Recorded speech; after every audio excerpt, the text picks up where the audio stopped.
Welcome, everyone. Thank you very much for taking the time to join us this afternoon. Just giving it a couple minutes for the last few people to get connected to the audio as they enter from the waiting room.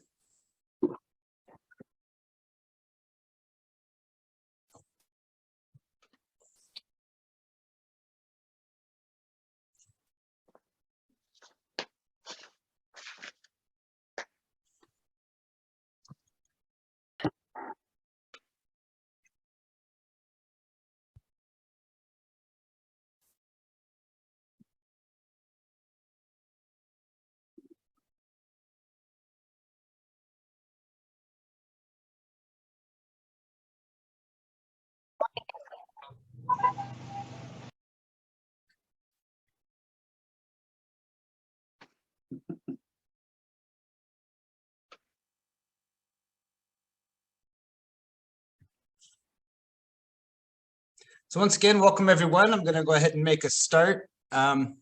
We do have a little bit of I don't know if I can get my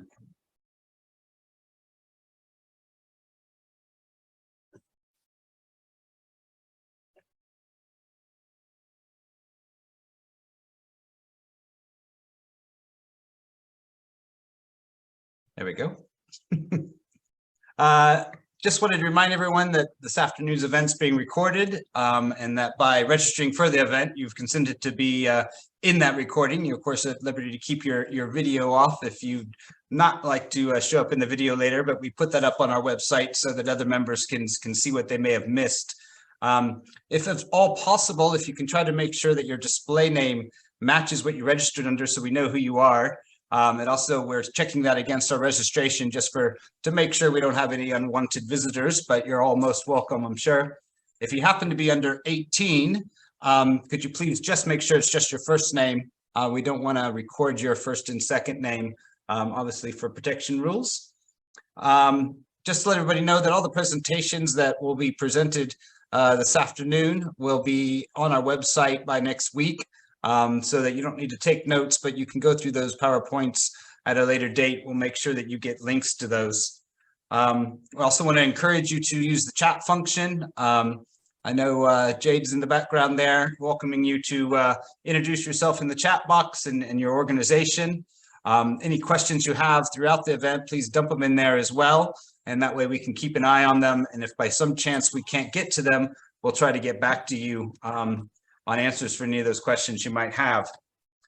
The chat function will also, chat box will also be shared in the link. So anything you put in there, contacts and stuff, people can find them later. But direct messaging, if you're chatting between a direct person, that's not recorded and that won't be shared. So you don't have to worry about that if you're having a private chat on the side. That won't be recorded, just the general open chat box for the direct messaging. As all of you hopefully know, but I know there are a few people that are new to the Scotland-Malawi Partnership or are thinking about setting up school partnerships. That the Scotland-Malawi Partnership is a membership network, and we are here basically to connect and represent and support as many individuals and organizations who have been working in dignified people-to-people relationships in Malawi over the last 15 years plus. The SMP is really keen to hear and be led by our Malawi colleagues and the diaspora that do live in Malawi, and we try to be as responsive as possible to the priorities of all our members. So please always be in contact with us so that we can be in contact with you and connect you with like-minded folk that may be doing projects similar to your own.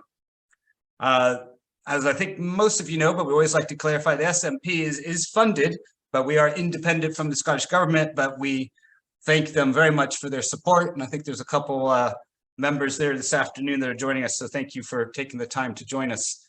The agenda is a very loose agenda of time frames. Hopefully we'll be able to stick to it. And you'll see the presentations we'll have this afternoon.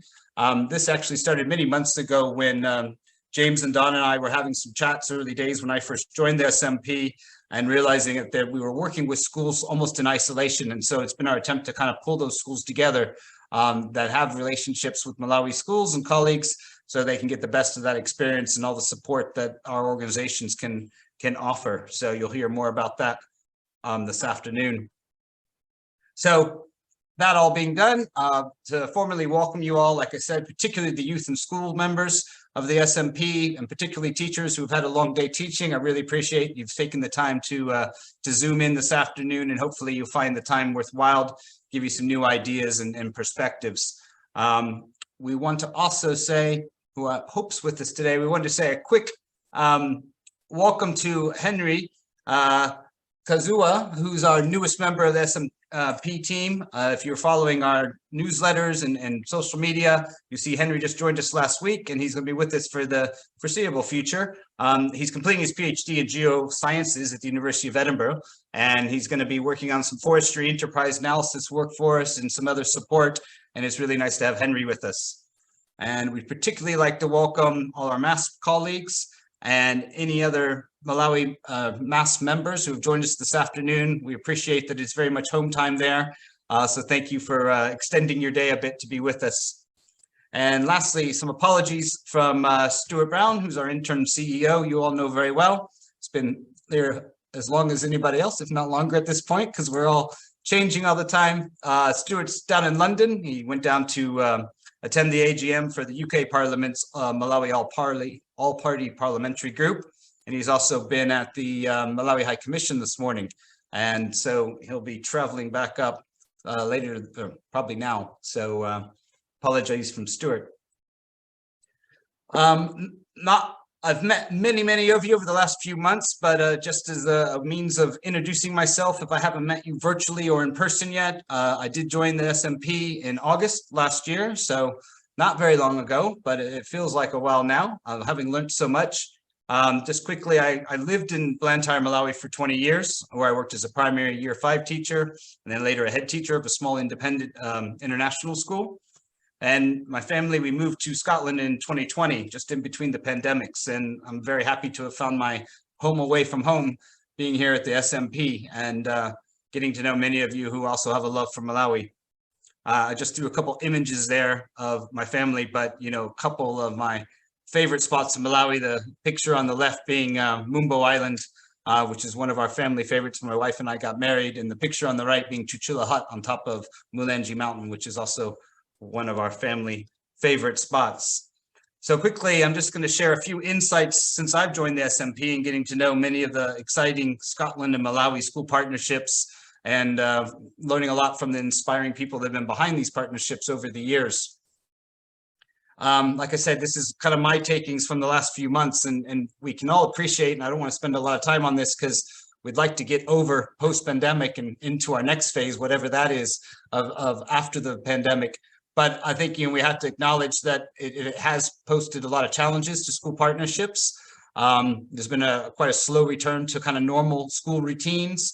I work locally with the PTA at the school next to us, and the activities we've had over the last couple of months were slowly increasing, but you know, it's interesting to try to get back to the normal things that were happening before. But I think that's slowly happening, and we fully appreciate that. I know teachers are addressing a loss of kind of instructional time while there's still the pressures there of assessment schedules with mocks on and exam schedules, and that puts a lot of pressure on other things like school partnerships. The other thing I've noticed that there's been a bit of institutional lack of knowledge, loss of knowledge with staff changes, a batch of kids that have moved on that were really engaged in school partnerships. And because the current batch haven't really had those opportunities, like I say, that institutional knowledge sometimes a bit, I'm sure many people feel you're in a stage of rebuilding, and that's fair enough. The cost of living crisis, sorry, that's not spelled correctly, didn't spell check my slides there, is obviously affecting a lot of fundraising projects that schools traditionally did, and then particularly schools that, you know, were used to fundraising to go on trips to Malawi. We really appreciate that is a difficulty from the way things may have used to been done. We all have concerns about our climate and the emergencies that we face, and you know what that means for potential school trips that we once maybe had quite often. And also looking and maintaining and improving the equitable status with our partnerships with our partners in Malawi. Hopefully some of them are with us today. Like I say, in light of new things, what I keep trying to say, you know, because I'm new to the SMP, but this kind of new paradigm of how school partnerships work. And one thing I feel that after the pandemic, we did have a period where we got to sit back, reflect, and to some extent, I think a lot of our eyes were open to the global issues because we had some more time to look at it. We were all sharing things a lot more digitally, whether that be on social media or even on our televisions, how people came together for different issues. But obviously, a lot of these social issues, are closer to us now. We've had time to think about them, and they've come to the forefront of a lot of topics, not just in schools, but in our society. Things like gender inequalities, Black Lives Matters movement, what volunteerism is and the dangers of that. And like I say, addressing, and I put post and or neocolonialism, being that to me, they're two different things, but both need to be looked at. I'd like to look at these in a positive light, though, and this is, our kind of viewpoint in terms of school partnerships and the need for them even more so than in the past. And some of the opportunities we have is this digital connectedness. We're very used to now. Thankful to have so many people join us this afternoon on a Zoom meeting. We had a health forum last week where we had a proper hybrid event. A dozen or more people were able to join us at the city chambers, and that was fantastic to be face to face. But then we had 30 plus people online, and that's fantastic to have 40 plus, almost 50 people be able to join in our forums, and we don't take that for granted, and that we see as a positive of being able to engage members and more people. So it's the same in the school partnerships. If we're creative, we can be more connected than we were in the past. And we have a better chance now of sharing what it does mean to be a global citizen because of these connections, an easier way to do it. I feel, obviously not being Scottish, but just moving to Scotland in the last few years, and I did, spend some time doing a return to teaching course and learning about the curriculum for excellence and a lot of the other themes of, learning for sustainability that are embedded into that Scotland, can lead the way in terms of examples on how to have dialogue between the global north and the global south. And Malawi and Scotland have always had a long-standing partnership and relationship, not one that shouldn't be examined and looked at critically, but I do think that we are a shining example, all members of the SMP, on how two nations can come together. And a lot of it, and I know that the Scottish government, with their kind of new priority areas of health, education, and gender, these are all things that the SMP have always engaged with over the years and will continue to. We do feel that youth play an important role in providing a narrative to these areas. And I'll get onto that in a minute when we talk about our upcoming youth festival. But, it's fine for allow us to sit in offices and throw a lot of jargon around. But what does it really mean to the young people? They're the ones who, are already global citizens, probably more than a lot of us. And so we're really, really keen to hear their perspective on these topics. What we've tried to do between SMP and MASP, and many of you already know this, but this was relaunched last year in March, the Practical Schools Guide to Partnerships, available on our website. I think it's a fantastic resource for me, just, going through it. I will admit that it's quite comprehensive. And I know the teachers are busy, and when you look at it, you're like, oh my goodness, please don't think you're doing it alone. That's what MASP and SMP are there to help you with it. You can dig into it in any area of it, contact us, and we'll help you. For me, a few of the key points in that guide, that partnership guide, that I think lots of schools make partnerships and they get really excited and they want to get engaged straight away. And sometimes, like we talk about, the foundation, making sure the foundation is really strong there, but setting up those committees in both schools, and we have some really passionate teachers and individuals who have driven these partnerships over the years. But, having a strong committee, pulling in as many other people into that committee, not just other members of staff, but also including the students, giving the students, some student voice in what the partnership means, maybe the PTA, parent councils, and the broader community that can be involved in your committees. That makes a really strong partnership. And then leading on to the partnership agreement is very, very important, that those partnership agreements, and this guide, has all the kind of examples there, and we can provide even more guidance in those areas. With the partnership agreements, I know what a lot of the schools have done in the last couple of years when activities were a bit slow, they've revised their agreements, they've critically examined what's worked, what has been achieved, what they could potentially achieve in the future. Communication is a big thing to try to put into that partnership agreement.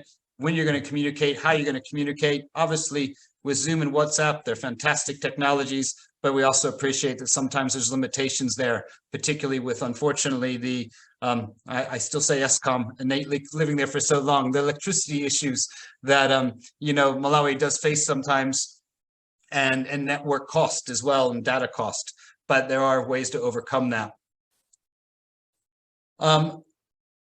Like I said, the other thing we're trying to be able to offer in, you know, with some of these new issues that we're worried about are our critical learning resources. I know we touched on this at the last forum, but I just wanted to highlight them again. You know, here are some resources that are there for your partnerships, particularly your working groups. Each unit or each resource contains, you know, discussion questions and support materials for schools to explore the topics. And my personal belief is that, you know, a lot of these things is what we call wicked problems. I'm not making that up. It's an actual term. And wicked problems don't have simple answers. You know, we don't know how to get to the answers. But my attitude is that you're on the right track if you're just asking the questions and you're having meaningful dialogue on these topics. Hopefully, can't see the chat box, but I know Jade's queued up and should be dropping some links there for you to have a look quickly at some of the resources. Finally, for me, I just want to promote our youth festival that's coming up for all school members. We've had several schools register already, and I'll be sending out more information next week as to what's going to happen on the day. We're just finalizing our workshops, so we have some fantastic partners that are joining us to do some workshops, and we have some great dialogue sessions for the students, and we're going to be very honored to have our honorary co-patron, Her Royal Highness the Royal Princess, Princess Anne, will be joining us in the afternoon, where she'll have an opportunity to hear from the students directly about their partnerships. And like I say, I'll be in touch about how that's going to work, but we're really excited to welcome her, and so honored that she's going to be able to make an appearance at the youth festival. So any school teachers or any schools out there, I encourage you to register. When you register, you just register for yourself. There is a box to say approximately how many students you think you'll be able to bring, and then I'll be in touch directly with you to kind of sort out all the bits around that. For the teachers, we will also be having a parallel session, a workshop, roundtable discussions on how school partnerships can be integrated and maximized into your school program, and how they fit nicely with maybe other things you're doing, fair trade programs, right respecting school programs, eco schools, and you all have experience in this. And so it's a time for the staff to share, you know, how to maximize your school partnerships. I'm going to hand over to James now. He's going to talk about Classrooms for Malawi. Then we'll go straight on to Dom with Orbit's Expeditions, and then we'll pause. So if you have any questions for me, James, or Dom, please put them in the chat box, or we'll have a moment where we can address those. Let me just get James's presentation up for you.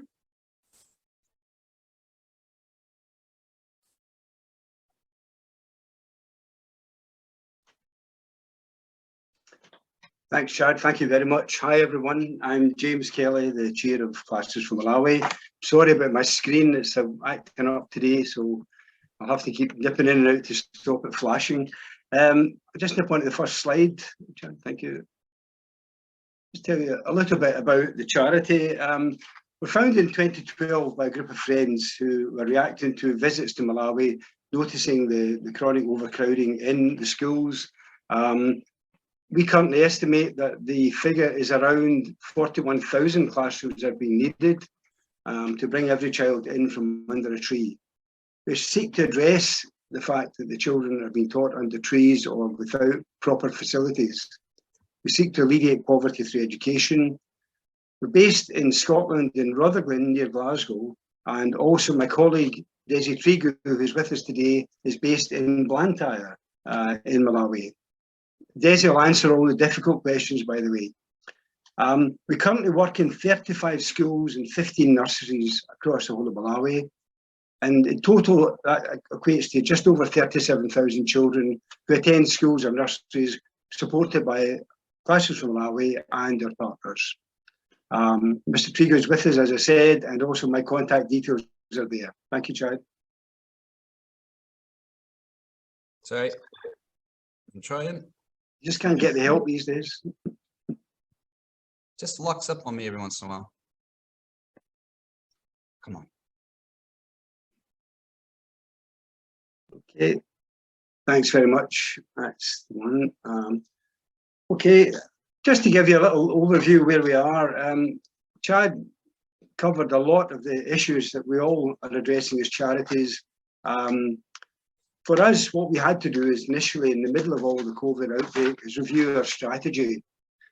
What we found basically was that we would have to adapt for a number of reasons. One, a lot of our supporters in the past had actually physically sent teams to Malawi, and that was no longer available during 2020 onwards. And indeed, many supported the projects that they were visiting the schools, so the funding for projects for Classrooms for Malawi basically dried up. We also had to look at the fact that there was crisis literally in front of us in the version of the COVID outbreak, and find ways to try and address that as well. So for us, what we did was launch an appeal which allowed us to give a bucket of 40-litre bucket, basin and soap to every classroom that we cover. And Desi managed to go out to all the schools and deliver the buckets, etc., to help with hand washing, as well as leaflets in Chichewa so that the children would understand the importance of washing their hands. We also spent the time, because we were not in the office, etc., helping to review the guide to partnerships with our friends at Scotland Malawi Partnership. We contributed to that review as well, because of the importance of developing and evolving partnerships. Thank you, Chad.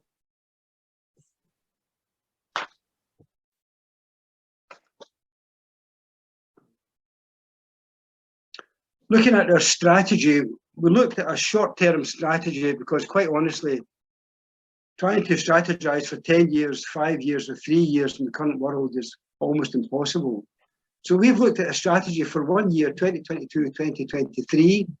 But initially we decided that what we would do would be, we would ring friends, the schools where we've worked in since 2012. So that's around about 50 schools and nurseries.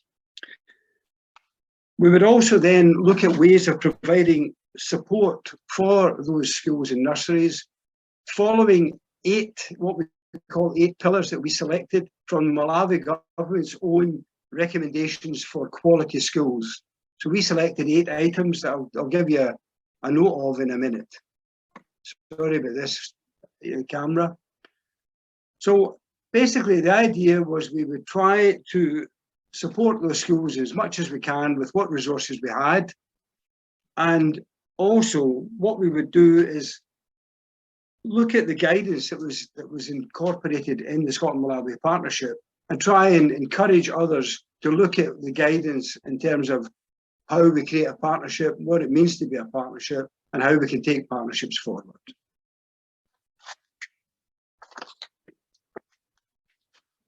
Okay.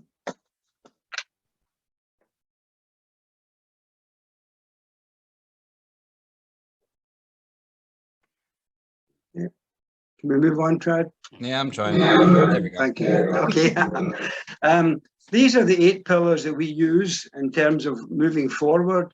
What we do is Desi goes out and reviews under these 8 headings the needs of each of the schools where we work. So obviously the first one is accessible quality classrooms, appropriate hygiene facilities, it means latrines, water facilities, etc.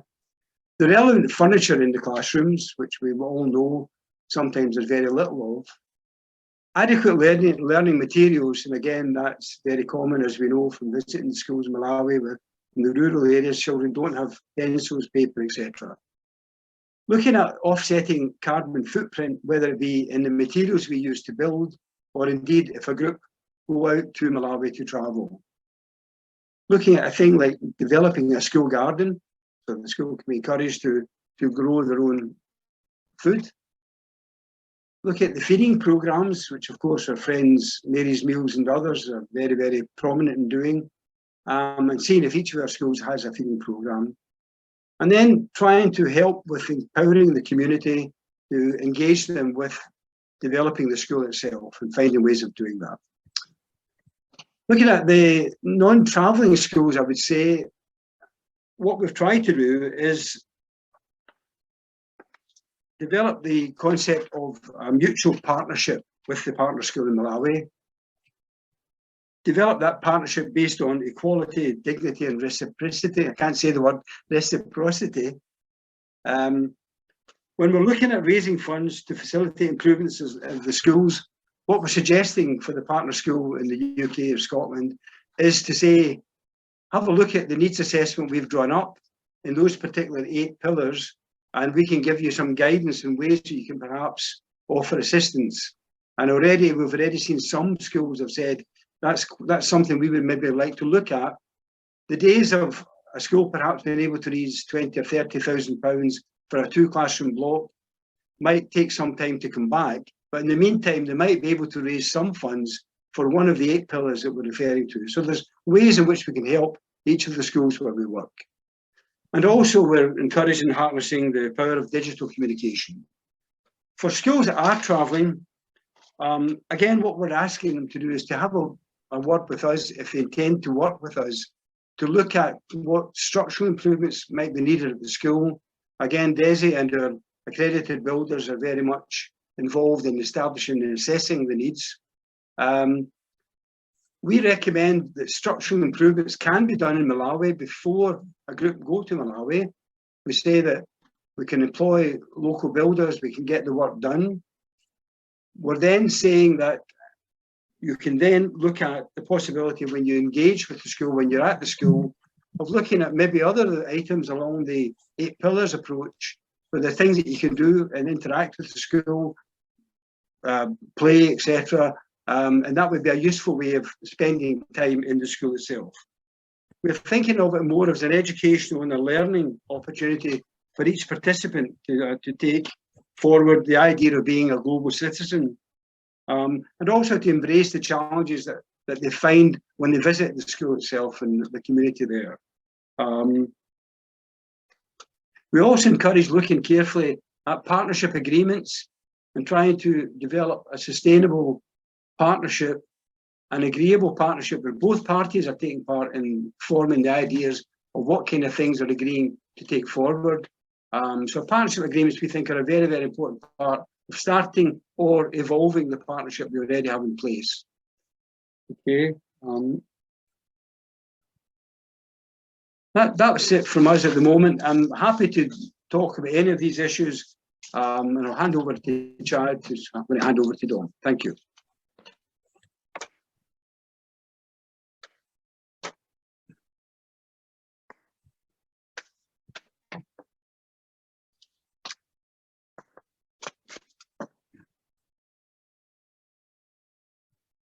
Thank you very much, James, for that presentation. Like I said, we'll move straight on to Orbit's presentation. And I'm sorry, James, I failed to introduce you properly before I hand it over. But obviously, Classrooms from Malawi have been members of SMP for over 10 years.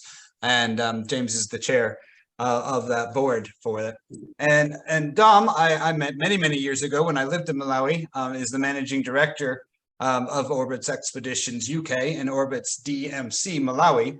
And Dom spent 7 years in Malawi setting up the Responsible Safari Company before it was rebranded to Orbit's, before heading back to the UK in 2015 and launching Orbit's Expeditions, which is a specialist tour operator working exclusively in education and social impact group travel to Malawi.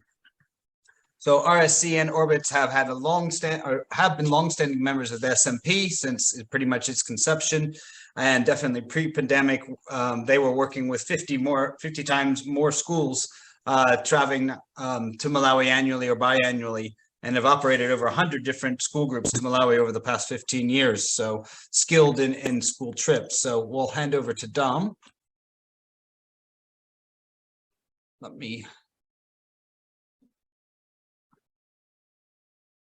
Okay, let me just launch my screen share.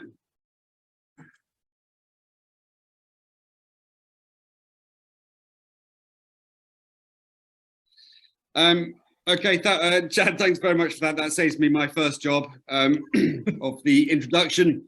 Yeah, so those who don't know Orbis, obviously we've been around for a while, operating school groups for the past 15 years. We've clearly seen, as been discussed over the last half an hour, quite a substantial reset in school travel and school partnerships to Malawi.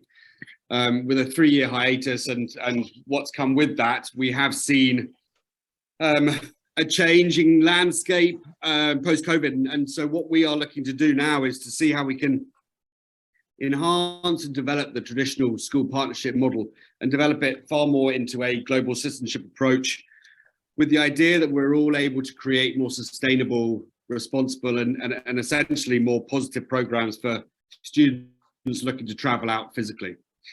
So what I'll try and answer here is both the what and the how of our school programs for those looking to develop them over 23 and beyond. So as Chad mentioned, we are essentially an expedition company working in educational, experimental and developmental travel to Malawi. So we work with a number of schools, universities, businesses and growing sports bodies, which essentially are designed to connect people with the world as global citizens, whether that's students, young professionals or business leaders.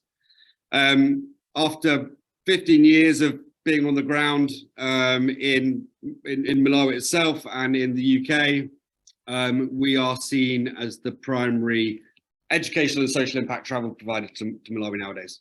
And we have offices now, 5 offices around Europe and the world.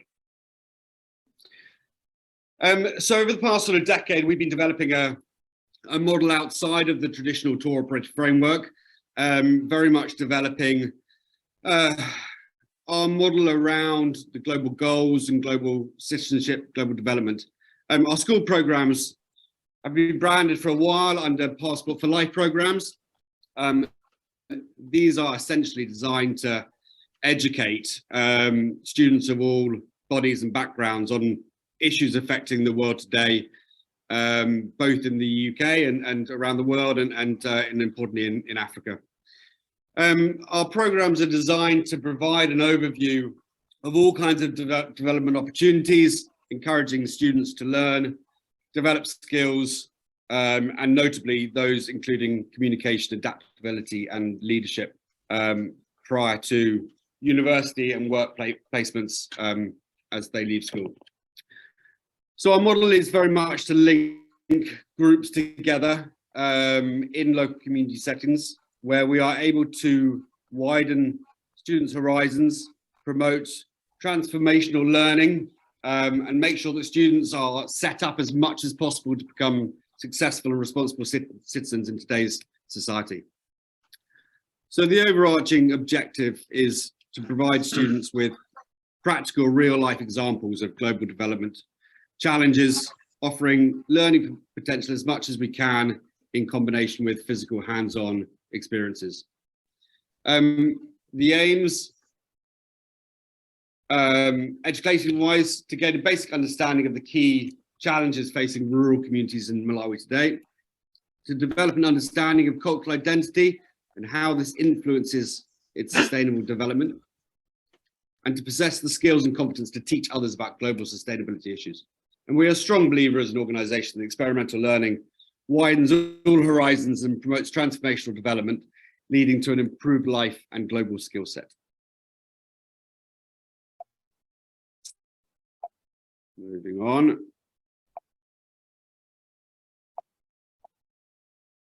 Apologies, it's... hang on a minute. Okay. So our GDWs, our Global Development Workshops, their core aim is to develop bilateral community partnerships through international tourism. So nothing can really move forwards without partnership and financial development. So our model is to use tourism as that medium of growth and development rather than through the traditional aid and charitable networks. So our programs focus heavily around the global goals. Over the past decade, we've developed and grown a number of workshops across the country. We have projects in Blantyre, Cholo, Lilongwe, and across the lake, and in Zomba as well. Each of these can be tailored as is necessary to the group's interests when we build a program framework in partnership with the schools. Over the last couple of years, we have partnered with 2 residential training academies. Now, these specialize in social impact projects that are supported and built through the Benlight levy, so directly through tourism. Now, this means that each visit that the school has a direct financial benefit and input to the area, and supports and engages with a number of different project initiatives, which gives the students firsthand experiences about the social enterprise projects within these rural environments, with the idea that we can create positive symbiotic bilateral partnerships between the two organizations, both in the UK and in Malawi itself. Now, we have a number of different options that we work with, a number of different areas listed on the right-hand side. So everything from environmental climate change, healthcare, education, water and sanitation, business practices and entrepreneurship, religion and culture, agroforestry and permaculture, food production, sport for development, music arts, homestays, and city and community markets. So there's a number of different projects within those sectors that we can put together and work with you to tailor a program. So how we work with local communities. So as I mentioned, we've been linked with a number of communities throughout the country over the last 10 years. We facilitate and support regular skills training, capacity building with these projects. And we work to link both groups and individuals together with these community projects during their time, as well as their return home. So they are as sustainable and as self-funding as we can make them, as are positive. We don't set up our own projects. We very much link with existing partners in order to create the most positive output. So our output is very much bilateral, respectful as much as is possible, and driven by equitable growth and sustainable development, with the core idea that we ensure tourism generated income reaches local communities directly. So outside the classroom, so obviously that's the global citizenship approach outside of the school partnership model. Obviously, a lot of groups choose when they're out here to do a number of extracurricular projects and areas where they can experience different sides of the country. The most well-trodden, obviously, Mount Malanje is very good for school groups, certainly for team building activities and challenges. Safaris in Luandia are very popular with the Shiru River and the nocturnal night drives. And then, of course, Lake Malawi for kayaking and nights out on the islands. So we certainly try and incorporate at least 2 of these, if not 3, into every program, certainly to try and give the students a break from the cultural immersion and add to the experience.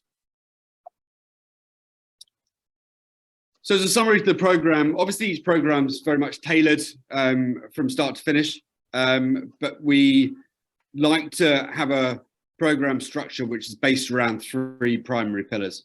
So the first obviously is the school partnership, the project and the visit, which is still a benchmark of all of our programs, obviously in partnership with James and his team. What we are developing on top of this is very much how we can develop these programs into a more global citizenship approach, and incorporating a number of those workshops we discussed previously. And then obviously the experience and the team building elements of the hiking the safari of the lake.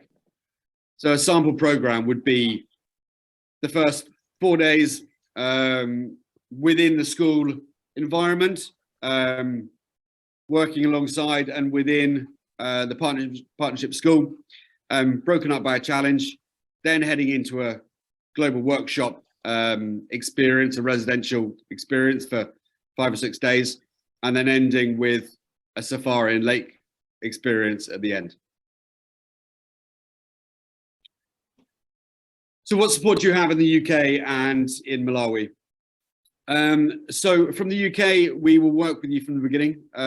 So to design program planning, and all the travel support that comes with that, then into the flight bookings and the travel documentation, the presentations and the licenses and insurances, health and safety and risk assessments are backed up by various covers and services that are part of the program, as well as payment plans and domestic transport to the airport.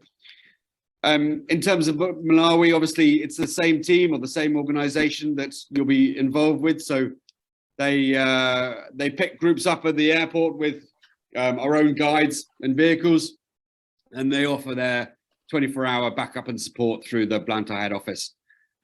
Like the UK company, everything is backed up by the necessary licenses and insurances. So thank you very much. And yeah, as Chad says, there'll be questions, so feel free to answer after this.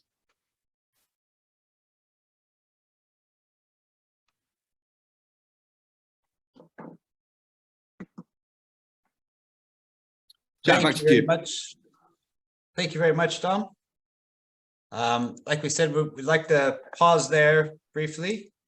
For anybody who has any questions, comments, or reflections for any of us, the three of us basically, on any of our presentations. And unfortunately, because I'm sharing this slide on that, I'm not really able to see the chat box. I don't know if anybody wants to, feel free to unmute and just ask. Like I said, I know some of the members present have worked with Classrooms for Malawi and potentially Orbits as well in the past. Like we said, we feel this is a strong three-way kind of partnership. Obviously, being members of SMP anyways, that, you know, like I say, trying to pull in all schools that maybe in the past they were involved with Classrooms for Malawi doing some fundraising, which is fantastic, but didn't maybe have the support on the partnership side. So, you know, that's what, like I say, SMP and MASP are there to work with schools to make sure those partnerships are strong. And obviously Orbits are there to take all the other hassles away if you're in a position that you're able to organize a trip.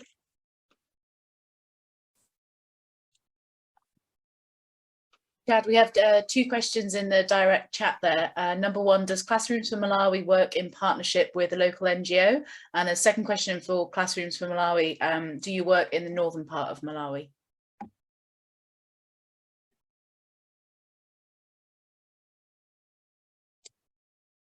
James, are you able to pick that up? You're muted at the moment. Sorry. First question was, do we work with any other NGOs? Yeah. Yeah. The answer is yes. Yeah, we work very closely with other NGOs. When we did the rollout of the sanitary packs, we worked with the Days for Girls. Sorry about this video thing. Sorry, it's a nuisance. We also work closely with Mary's Meals, our friends at Mary's Meals. Desi might want to comment. He's welcome to do that. And other NGOs when we're there. Second question, sorry, I forget this. Do you work anywhere in the northern region of Malawi? Yeah, we do. Yeah, we are. We've just completed last year a 3-classroom block in Ekwendeni. We have worked with the Edinburgh Girls' School. We've done some work in the north. Yep. And our friends at Tafrica as well have been very helpful when we're doing that.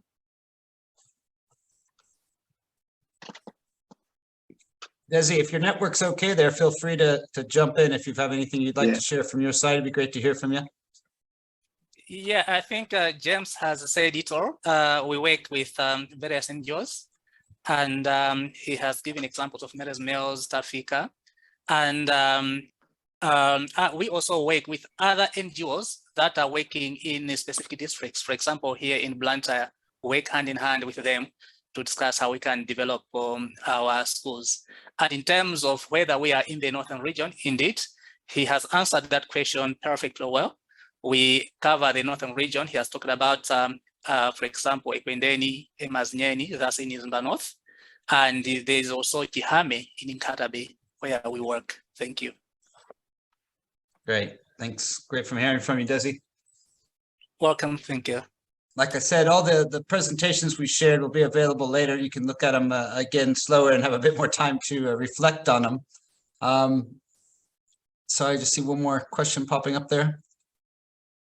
Given the concerns about environmental impact of long haul flights, is offsetting the carbon footprint something which can be explored? Yeah, Chad, do you want me to answer that quickly? Yes, please. Oh, I can see myself now. Yeah. So we work with an organization out out in Neno, which we have what's called a PES scheme, so payment for environmental services. So we offset all of our international flights and our ground transport, and we funnel that through this organization, which uses the funds for macadamia farming. So it uses it for tree planting, food security and employment. So yes, absolutely we do.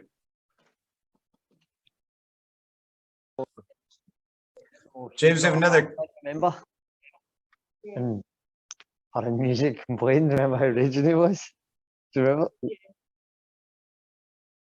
Sorry, James, there's a question I've got via just asking more about your tree nurseries, or do you encourage establishment of tree nurseries and woodlots around the schools you're working with?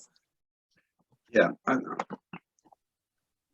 it's something we are looking at. It's one of the 8 pillars that we decided to select from the Malawi government's quality standards for schools. We're still at a very early stage of development for that, and we will look to interact with other NGOs to help us once we establish the need and the capability, because obviously land, etc. And it's got to be again sustainable. But we're just at very early stages, but certainly something we're looking at. And Dom, for example, I'm sure would be more than happy to share his information about it as well.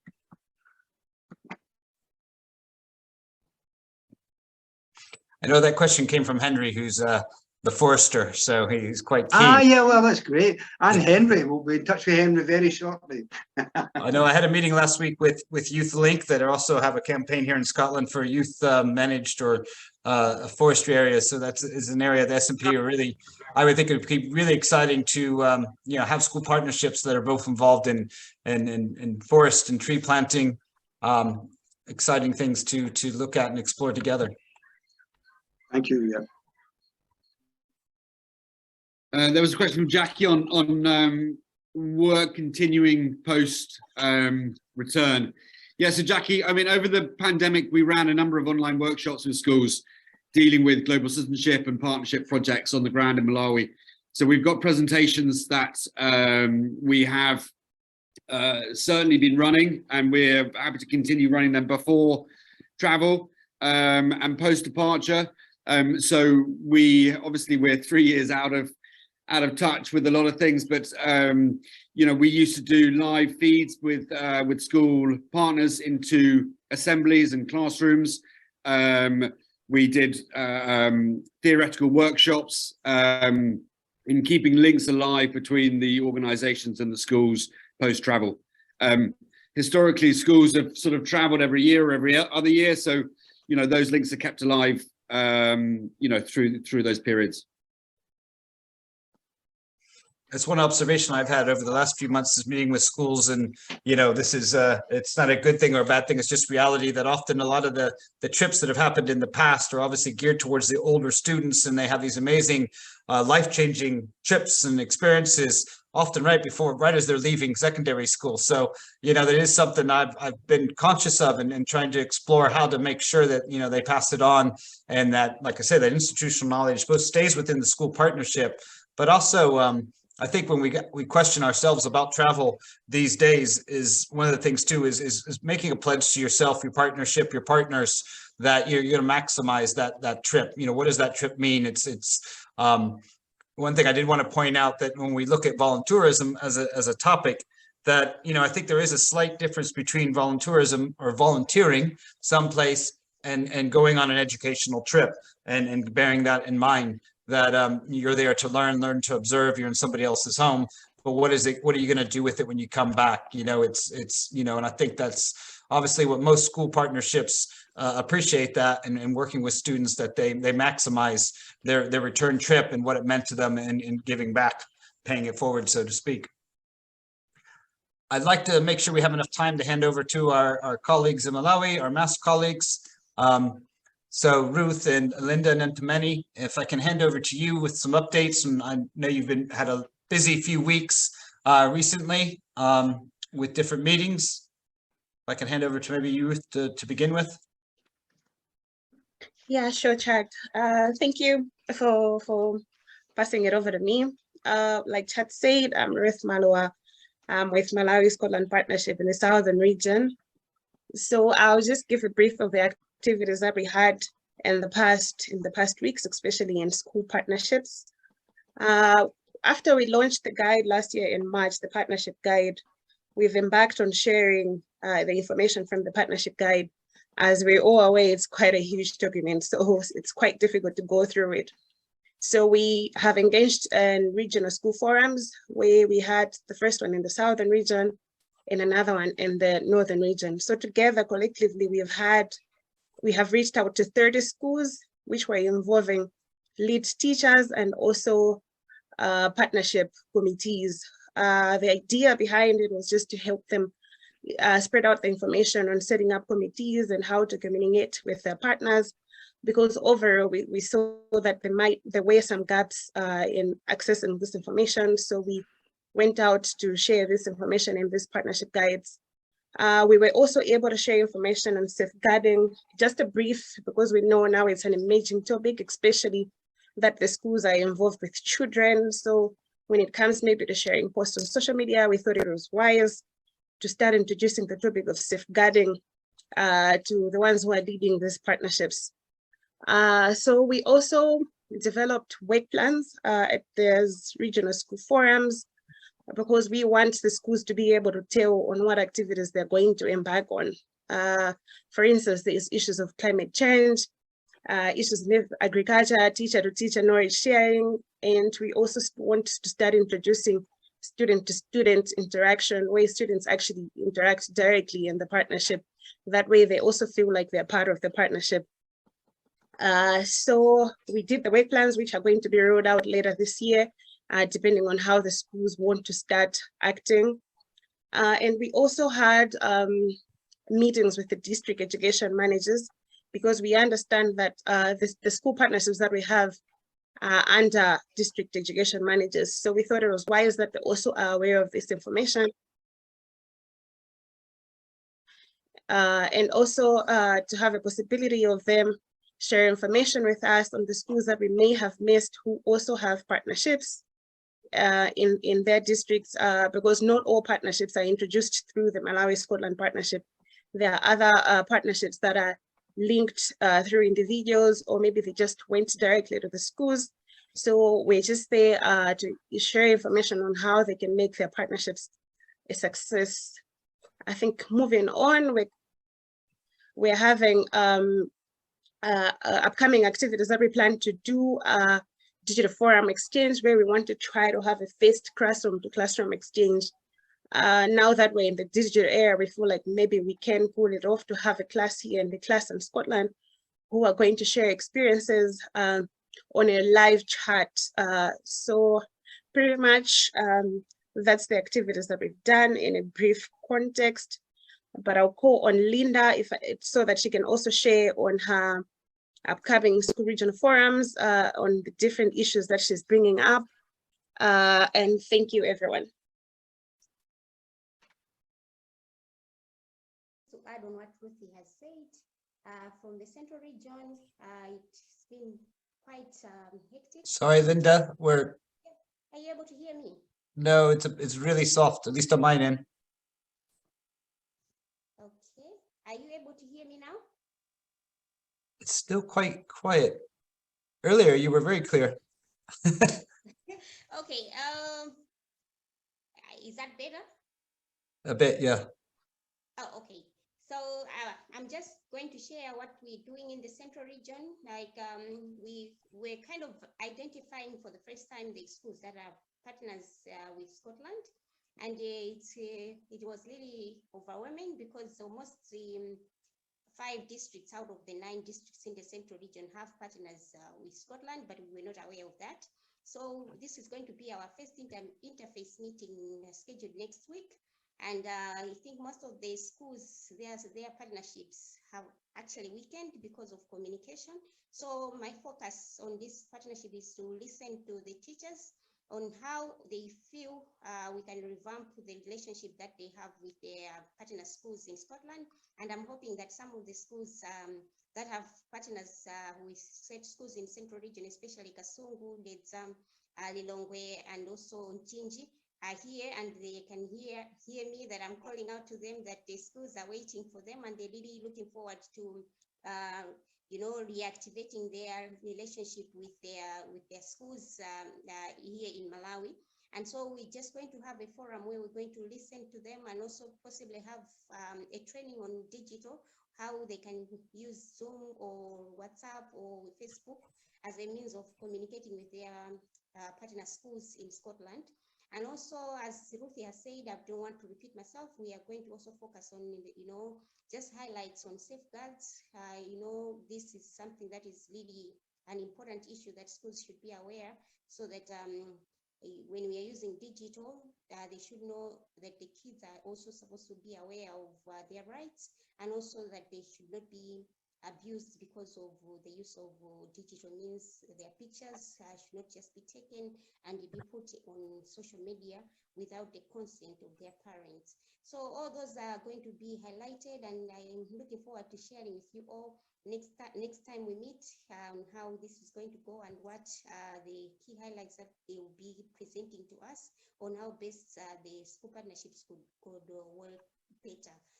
I know some of the active partnerships are still there. We have identified a few from Leza especially, and a few from Kasongo, but most of the relationships that were there in the central region, especially in Lilongwe, they are kind of weak. So we're hoping that with this meeting that is coming up, it's going to revamp those relationships. Yeah, so as Ruth has also said, we had meetings with the DENs, and we kind of engaging them, and we know that one of the challenges was that when teachers leave the school to another school, possibly there was a break in communication. Now we're trying to tie it up with the engagement of the community representatives to be engaged in the partnership, so that there should be continuity, not just from one teacher, but there should be a community that is actually looking into that. Thank you so much. I don't know if Intamin has something to add. Thank you very much, Linda. I don't know if anybody has any questions or anything for MASP or.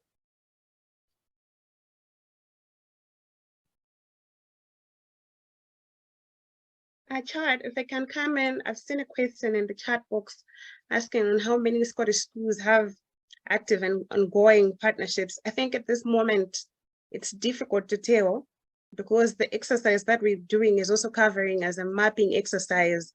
And so far, we only covered about 5 districts, but we were aware of other schools who were enabled to join in the meeting.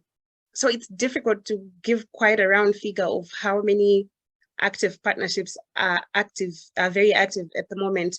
But I'm sure as we finish the exercise that we're undertaking in all regions, we should be able to come up with an almost correct figure, because we know it might not be accurate, but at least it will be an average of the actual number of partnerships that are around on the ground.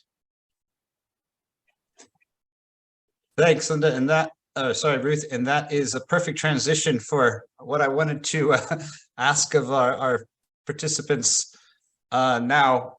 You may have seen this in our newsletter. We've put it out a couple times in our social media, but working with Education Scotland and the Scottish Government ID team, we've got an active survey out at the moment. And this is going to all schools in Scotland at the moment from the Scottish side, and is a very, very short survey of the status of school partnerships. And as you go through it, you'll see that it's for everyone, whether you've had a partnership in the past, you have one now, or you would just like to set one up. So if you have any colleagues that you know have maybe humming and hawing about it, please, you can send them to the link to this. Like I say, it's in our newsletter, on our Twitter and Instagram. And I think Jade hopefully is putting it in the chat box now. We'd like to have as many schools as possible complete this survey, because that also gives us an idea. Obviously, it's post-COVID. It's a bit of personnel change as well. Myself coming in and having old databases, and I keep finding more and more partnerships that are actually functioning and alive. And we appreciate that, you know, partnerships will exist outside SMP and MASP. We just want to be able to support you where we can and learn from you. So we're definitely in a fact-finding moment, and constantly SMP and MASP, we meet quite often, messaging, you know, every other day, and we're slowly putting together a database to have an idea of the status. There's obviously many different bands of partnerships in terms of, you know, extremely active, you know, somewhat active, and maybe dormant. And then obviously we've had some good responses this week from this survey. I can say about 9 schools from what I was looking at yesterday that have expressed an interest to start a partnership. So that's fantastic that new schools are still interested in forming partnerships. I know we're not quite at our allotted time. Actually, we're doing quite well. One thing before we do close, just to make a plug also for our youth committee. I don't know if Max is here. I think a lot of the youth committee were busy with work or studies or so forth.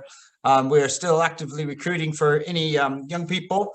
I think we've said this before. Our new youth committee, basically, we're looking at 18 to 25-year-olds. So it's very much students, particularly students who maybe were involved in school partnerships when they were in school, in secondary school, and they've now moved on and they don't know you know, who to join in terms of sharing those experiences and liked experiences with other people. So please, they can contact me directly.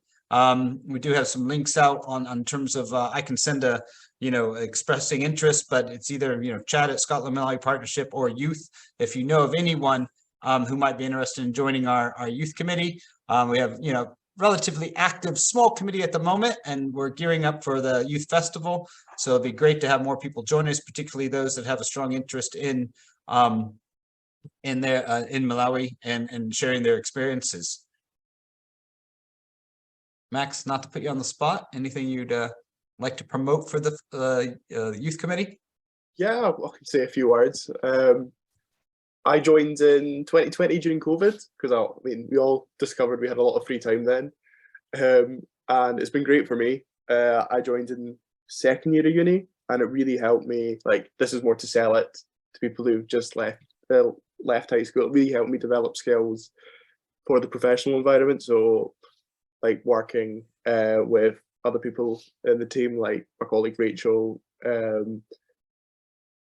Working on projects and just communicating in a more kind of fun but productive manner, so transferable skills into the workplace. So yeah, I really enjoyed it. I'm still part of it, even though I've got a big boy job now, but yeah, it's good. I'd encourage people our age to join it. Thanks, Max, for that and for sharing. Trying to keep an eye on the chat box. I don't know if any Jade or Dorothy have noticed anything that anybody would like to. We'd like to have a little bit of a space for members to share where their partnership is at the moment. I see many friendly faces that are running partnerships, and appreciate that you've sat through a few presentations, and like I say, we appreciate that. But we'd also would like to, you know, have the forum have a bit of an open mic. So if anybody would like to share or have questions, please feel free to jump in.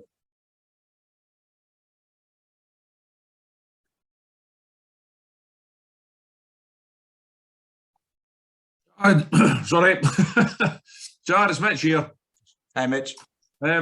Just to say that it's encouraging. We got messages this week that our schools at Njali and Mapanga were both involved in one of Ruth's meetings, and they both come away okay with a pile of information as regards the way the partnerships can be developed at their end. So that's encouraging. Great to hear. Thanks a lot for sharing, Mitch. That's, yeah, fantastic. And thanks again for the visit last week and for the beautiful scarf that I got from the the Malawi Partnership. Hi, Chad, if I could just jump in. So it's Emma Wood here. I think it would be really great for us all to become ambassadors for trips to Malawi. I am slightly worried about the rumour, and I think it's more of a rumour with some councils that they might be stopping international trips. And I think it's really important that we show how different I put a quote in from Sarah Niven of Glenefer High School that's part of our big research into the impact of these trips. And I think just making the point that these are creating global citizens for the future. And it's not so much as just saying, oh, I enjoyed that trip to Malawi, but the deep and very profound changes, the real transformational change that occurs.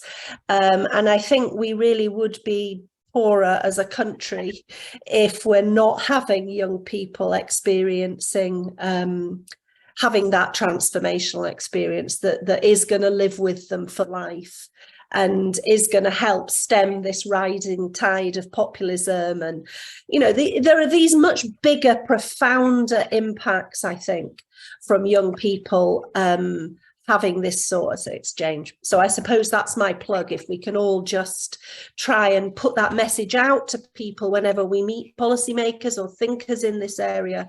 And Dom made some important points about how we can offset the impact on climate, etc. That's my little bit over. No, that's great to hear, Emma. I think you're probably preaching to the converted in this group in terms of how much we appreciate those trips, you know, are valuable and life-changing. And yeah, we completely support it. And I see a comment there. Thank you very much, Lynn from Education Scotland, you know, saying from their side, they also support international visits. Those of us that were lucky enough to have such things as young people growing up, I think we can attest to, yeah, how life-changing they are. And Zoom is fantastic, and you know, other things are great, but you know, there is something about being immersed into the, you know, the experience and being there where the appreciation that you can't gain in any other way. So thanks for sharing that, Emma. Thanks for your comment, Lynn. I know that there's schools would love a lot of support for those trips, obviously. You know, we've had even a few young members, youth members, emailing us and asking where they might be able to find funding for it, and it is very difficult to point them in a direction for an individual to make a school trip. But you know, I think we do realize the value of those, and it is getting difficult, as I said earlier, for schools to do some fundraising. I know one school potentially said, you know, even like doing traditional bag packing at the groceries, it stopped during COVID, and a lot of those stores don't want to reopen it. And then plus also personally, I have the app, I scan everything, put it in my bag and walk out. You know, I don't even do that. So the times have changed, and being more creative on how we can fundraise and raise funds for young people to have those experiences. So I see there's some comments there from Fraser, thanks. Feel free to jump in if you like to share. McConnell Foundation, I think I've heard that they might have some funding for trips. And we have a specific question, Chad, from Dennis in the chat. And I think that's what a few of those responses were too. Can anyone suggest how we might get finance for travel grants for a few Malawian teachers to come over to Scotland? So yeah, Mitch, thanks for coming back, mentioning the British Council as an option, McConnell Foundation, yeah, Jack McConnell Foundation as potential option. I don't know if anyone else has any other thoughts or responses to that. I would add that it's like I'm wearing two hats here as a teacher, and partnership's not through teaching, but I think it's entirely justifiable, and we've done it through the Dunblane Likabula partnership, that our own fundraising has included money where the target was to bring three Malawian adults over to Scotland for, you know, a very much a program that was organized and planned between everyone for the maximum benefit of everybody. And I think it's perfectly justifiable that if you're fundraising for, you know, potentially taking Scottish kids out to Malawi, then, you know, bringing staff or potentially young people the other way, I think is something that I think people in Scotland are inclined to support as well. So don't be shy about it, I would say. I know we have one member school at St. Matthew's. They're bringing over a delegation of, I think, 4 individuals. I think 2 teachers and 2 learners are coming over next month. We're involved in making sure that the visas were all coming through. Visas actually, from reports we've had from the SMP, some of them are going through quite quickly now. So that's an improvement after they're submitted and visa appointments or interviews have been done. They're coming through within 2 weeks at the moment. So that's a positive thing. Also reported, I think, confirmed that although just as a bit of news, the pre-COVID paperwork, I think, has ceased to exist in Malawi as well, in terms of promoting travel. You don't need to fill out the same paperwork in terms of your COVID vaccinations. And as we know, the visas have also, the cost of visas has also been finished, I think, for British citizens too. So there are some positive things in terms of trips going forward. And like I say, examples of some school partnerships who have been able to raise money to bring their Malawi colleagues over. And I think that is absolutely fantastic. I think even going forward, if it is teachers who have the shared experience, I know very much, Keith is on the call and Mitch and people I've spoken to, how they integrate that into their classroom and I don't want to say unfortunately, but it is lived experience, from the trips that they've had, they're able to integrate that into their teaching and that goes on for years and sharing. So, maybe prioritizing, like I say, Malawian teaching staff and Scottish staff, more exchanges if you can't do large school groups, every year, but yeah, increasing travel.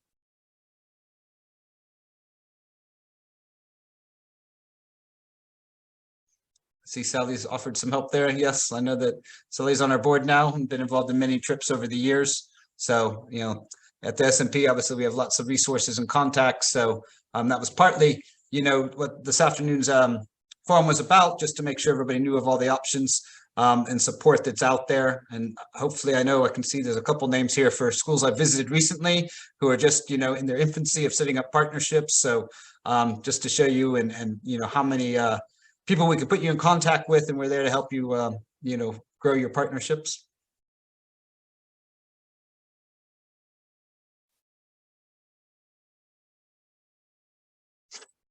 Thanks, Keith. Yeah, you had reciprocal visits in the past. Do you mind just saying a couple words on that and how you guys set that up? Yeah, sure. Yeah, Thanks. we managed in 2019. We took a 2-week visit to our partners in the MADs, and we basically made essentially a month of partnership. It was the whole of June. We visited at the start of June, and we had partners back with us for the final 2 weeks in June. And it was partly funded through Connecting Classrooms, but that was really just sort of one teacher either way. And we just had to, we had some leftover international funding from another project that we managed to use, and also just individual fundraising. But it was transformational for the partnership, and we had built a real sense of momentum, because when you have a partnership visit from Scotland to Malawi, and you come back, the group who has been are the ones who have had that experience and are cascading it back the way. But actually makes it much more relevant to the whole school if you have partners from Malawi in school, in classrooms, speaking to staff, speaking to pupils. That's the thing that made the huge difference, and really kind of gave our partnership a real foot up. And again, we were looking to do the same in 2021, but didn't quite work out with the global situation. But I think what it did is it really set the foundation for our partnership going forward, because it was a fairly newly established partnership, that one, with our partners in the MADs. It had only been going for a couple of years, so it was a really kind of solidified that across the whole school. Great to hear, Keith. Thanks for sharing.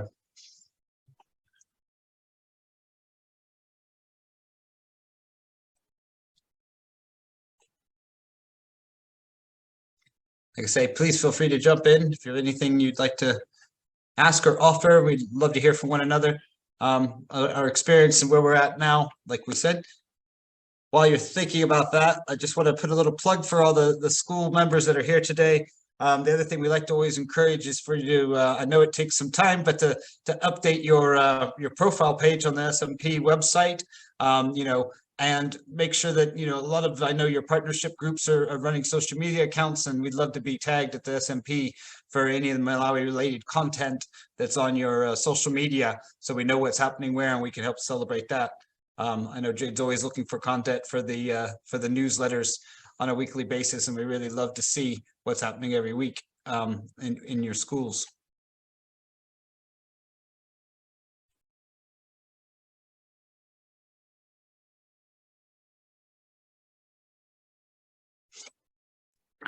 Chad, I wonder if I can ask just colleagues in schools what they are doing in terms of equity for opportunities for Scottish peoples to travel, if that's something people are planning.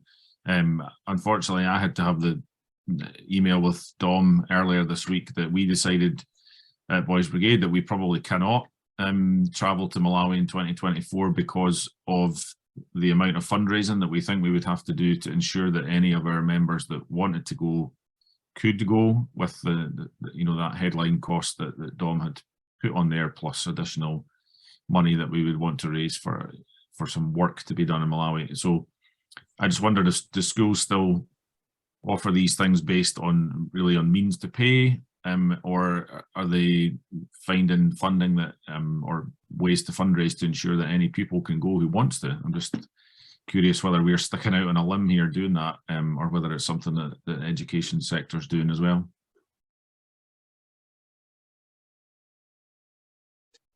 Well, chipper on that, when our new rector came on board, he was very interested in Malawi, but he insisted that it was open to anybody, and we were able to prove that we were able to access funding, because we actually got money through the Jack McConnell Foundation for the first trip. I think there was 4 of our group, actually, because of their circumstances, they were able to give me £500 each to go on the trip. So making it equitable for anybody in the school is very much a thing these days, and we do have funding that can be accessed. Has pupil equity funding ever been used, or is it more external funding? No, we've got PT equity at the school. She's very active at trying to raise funds outside. Now, some of it's because we've got Amazon on our doorstep down the road. We've been some funding there, been able to put money back into the community. But well, it's not on our doorstep, but it's nearby. But she's also been able to access other funding for that. So yeah, I mean, if it was Malawi specific, we could probably access funds. We were looking at other groups within our area for our. We were the same. We were planning to go in 2021 too, and COVID knocked that in the head. But we do a lot of fundraising ourselves. Simple wee things like the bake sales in the school, and we've got a walk on Saturday to try and raise some funds as well.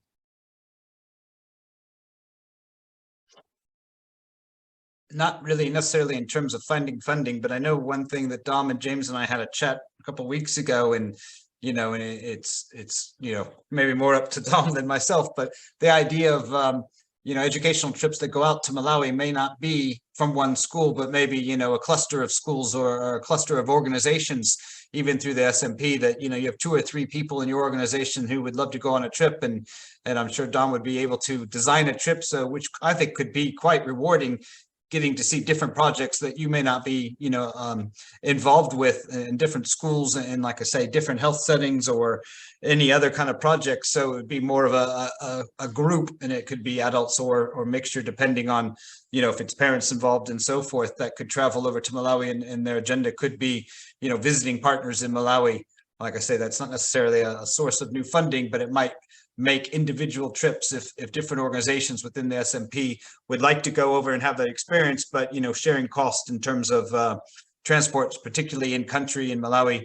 I know, you know, getting a coaster for a dozen people is more economical than a bunch of people hiring individual cars and things like that. So, you know, there's always ways to explore that. I think, you know, could be possible between, like I say, clusters of schools too, that take a small delegation each on a trip, and that could also be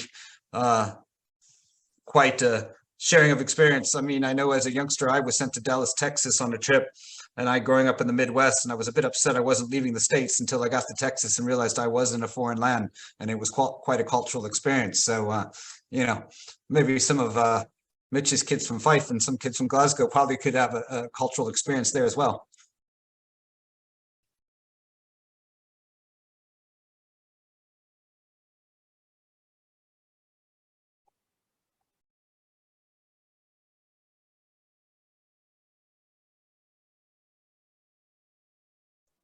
All right, once again, thank you all for joining us this afternoon. And I don't want to cut you off, but being the teacher, there's a silent space there. I have a good wait time, but like I say, thank you all for joining. Hopefully you found this afternoon useful. We will compile the presentations, and the chat group will all be shared on our website from next week. I'm sure the email will come through. We'll follow up with an email from your registration through Eventbrite, and encourage you all to, like I said, have a look at your profile pictures on our website.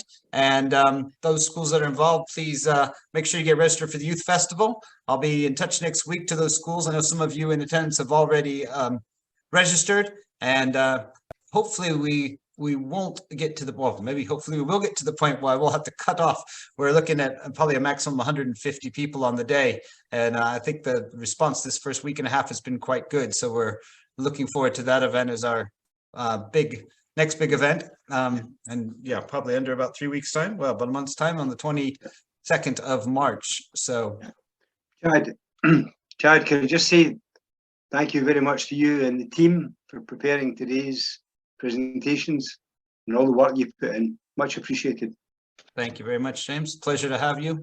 Glad we finally got organized to pull it off together. We've been talking about months on having this shared event. So part of our intent here is too that this is a bit of a digital asset for other schools. Whether they approach any of our organizations, we can refer them to this recording, and maybe they'll be able to get a better insight too. All right, thank you all. Oh, yes, sorry. Dorothea will put on the on-screen poll if you've come to our forums before. It's 2 quick questions. If you could please just answer those poll questions as part of our reporting on how useful you found the meeting. I don't know if it's up and running. I know as co-host, I don't know that I'm seeing it.